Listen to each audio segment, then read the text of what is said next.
It has been a long time coming for the next A Day to Remember album. After signing with Fueled by Ramen, scheduling an album for November of 2019, delaying the release days before the album was due, and then going almost 14 months until seeing the light of day, You're Welcome, the Florida band's 7th studio album, and one destined to be a new direction for the once hardcore punk kings, is finally here. That was a lot of history summarized very briefly, but to be fair, we weren't given a ton of information as to why there were so many delays. At one point, the band did a social distancing Zoom call on their socials talking about how 6 months after the album was originally due, A Day to Remember didn't have confirmed track lists or album artwork.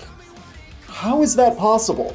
You're Welcome, running 14 tracks across 46.5 minutes on surface, would be what you'd expect from the group. Back in 2019 and through 2020, it became clear that a new direction in music, along with production style, would be used for the group, and to say that polarized opinions is being polite. Keep in mind that everything here was intentional from the band to present something different. Jeremy McKinnon said in an interview with Kerrang! Back in November of last year, "We took what we envisioned modern music to be and made a hybrid of who we were, who we are, and who we want to be. It took a lot of maneuvering to get it right, but we feel like we did. We're here now and very happy to present You're Welcome." It's not a terrible tactic to take when wanting to incorporate the music currently being made in today's modern trends and incorporate that into your own. But on the flip side, many bands have tried to do this and failed miserably by giving away the sound that your fans loved in order to get the attention of what's popular now. It's less trying something new and more trying to catch the wave. I would not have expected the band who screamed "disrespect your surroundings" to say they want to incorporate what's popular now into their own style. I mean, this style is definitely a staple of Fueled by Ramen, so when you have A Day to Remember, add a ton of production elements, a lighter, friendlier attitude in the music, you get You're Welcome, whether you asked for it or not. Degenerates was the big song in this new direction that caught everyone off guard with its upbeat sing-along style. Comparing it to the days of Common Courtesy is irrelevant as it's totally different in sound, but as an individual song, it's extremely simple and built around one hook. Outside of the main line, the lyrics are forgettable and the music is extremely one note. This was the lead-off. Resentment came several months later and definitely felt heavier and more involved, but with a huge amount of production and effects that almost overtake the instruments. That being said, this song is much stronger than Degenerates and would have worked better as a lead-off single. The track itself is fine, and I can at least see the attempt at combining original ADTR style with current music trends. Several months after that, we received Mind Reader, and you can hear more guitar and bass, which helps a ton. The Mind Reader part is really cheesy, though. The chorus isn't as engaging as hoped, but the song feels cohesive, and like Resentment, I get what they were going for. Modernized versions of A Day to Remember with less intensity and more accessible grooves and modernized sounds. Not awful, but not memorable. And like clockwork, a few months after that, we heard Brick Wall, this being the album opener. As a starting track, it works fine and has some energy in parts. The weird fade out and speed change from chorus to verse is abrupt, but at least has a decent rhythm to it. I may not love it, but I do feel this represents the band much better than something like Degenerates. Good drumming, Jeremy has some fire in his voice, this is fine. What is not fine is the album closer and last single, Everything We Need. I can't stress enough, my jaw dropped when I heard this. I stand by that this is a campfire song intended for little kids to sing at night before going back to their summer camp bunks. What in the world is this? The terrible Imagine Dragon bass drum, overproduced guitar tracks, a weird sing-along being on the highway that doesn't end, it just keeps going. This is awful. There are pop country songs with better writing out there. Out of 5 singles spread throughout over a year, the songs are all over the place. Lyrically, it's all over the place also, and in tone, the music sounds less played and more created in software. Resentment works well enough for trying to cash in on 2019 rock fans, and Brick Wall is a fair enough opener, but the other singles range from not good to laughably bad, and then we have the rest of the album. Bloodsucker is literally pop rock with bass drops and millennial whoops. Jeremy yelling, "Bloodsucker!" leading into the chorus becomes more Imagine Dragon style music than I ever would have expected.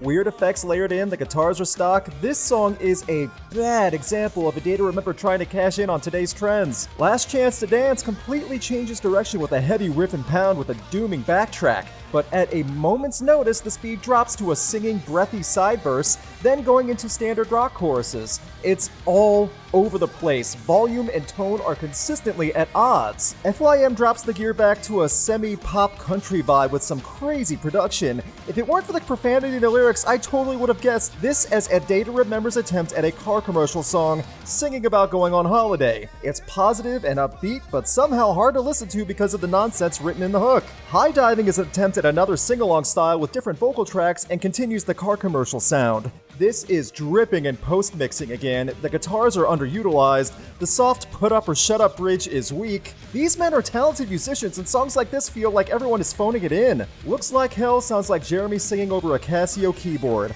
The Imagine Dragon comparisons are strong, and I'm drawing a blank to really describe everything going on here. The instrument tone is awkward, everything about the song screams, "Don't remember us for hardcore. Know us now for our slick beat." Viva La Mexico starts off more traditional pop-punk with the guitar strum and singing flatly about self-medicating. Then out of nowhere, the volume jumps up 5 decibels with a chant where it's hard to make out what's being said, leading to Viva La Mexico, yeah, yeah, yeah. This song is meant to get people to chant that phrase only. That's it, nothing else. Only Money is much more somber with the piano and reflecting on years past, a man defining himself and how the search for money costs you time with family and friends. It's a good message, placed to car commercial soundtrack number 3. I mean, the song works for what it accomplishes in the meaning though, outside of the additional beat boot production and making me want to buy a new charger. Permanent finally comes in and feels like a Day to Remember song that they could play live and get the crowd into much more than most of this album. It's overprocessed on the vocal track, but the flow and sound works with the chorus hitting hard. It follows in meaning after Only Money, but it's not awful even if a bit bland. Finally, Re-Entry has a little bit more flair of guitar work and drumming with lyrics about living on the road. This is a cross between car commercial music and the current mainstream rock scene. Take that for what it's worth, but the lyrics at least resonate. The soft track in this is like other songs though. It just makes me ask the question, what happened? And that question, what happened, is not an exclamation or me being over the top. I want to know, what happened?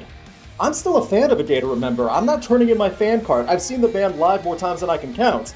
But over a year, tons of scrapped tracks just to come out with car commercial songs and A Day to Remember desperate to sound like Imagine Dragons. That's exactly what this is also. They are fleeting moments on the writing of this album that work, but at no point do I feel that the music stood out well. If anything, I actively wanted each song to end sooner, which is bad because each song is well under 4 minutes.